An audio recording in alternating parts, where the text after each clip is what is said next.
Good morning. Welcome to York Manor. I'm Aaron. I'm a car guy, but I've decided to remodel a house. Welcome to York Manor. Today, we are going to make this ceiling and this ceiling match. That means this plaster's coming down. And after that, I'm going to take you down to the basement and I'm going to show you some of the ideas down there and why this chimney has got to go. Now, the next thing you do is need to get all your tools and your scaffold set up.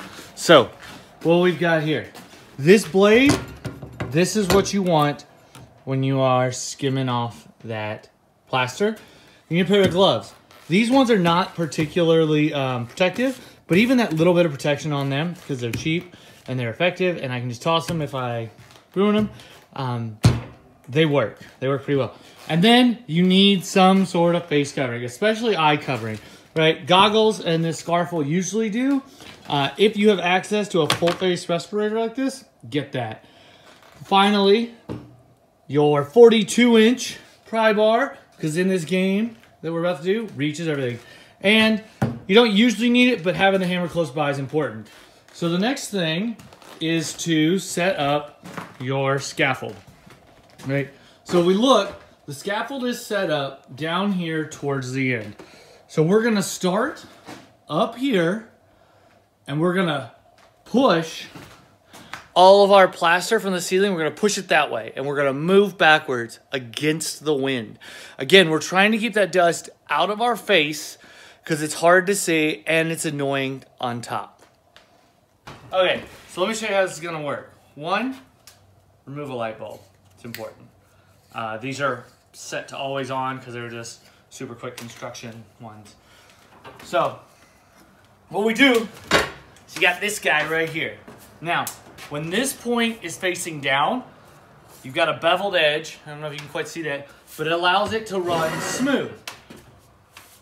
When you have this side facing down, it causes this beveled edge to dig in, right? So, what we want to do is take it this side facing down, right?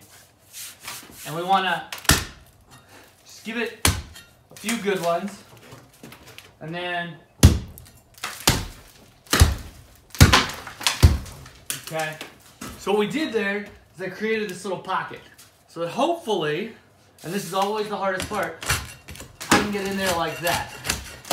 Now, this is less than ideal. And let me show you what. But sometimes we deal with less than ideal. If we look straight up, you see that those lats are running. Whoops, sorry about that. If we look up, you see that those lats are running like this. And I'm pushing this way. So it has a tendency to get caught in these lines. Right? So ideally, you want to try to go diagonal across it. Even going this way, you tend to get caught in nails. So diagonal is the way to go. Sometimes you can do that, sometimes you can't.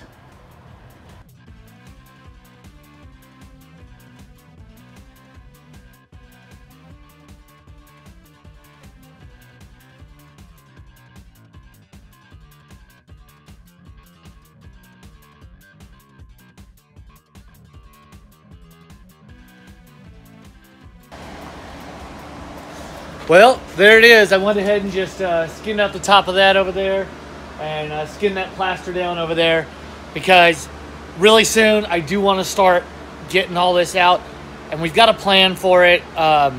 It should be interesting. But all that plaster's gone and that makes me really happy because we're getting closer. Got to pull some trim down there and then drop that plaster as well. Oh, gross. So all of this has to be picked up and cleaned up and whatnot.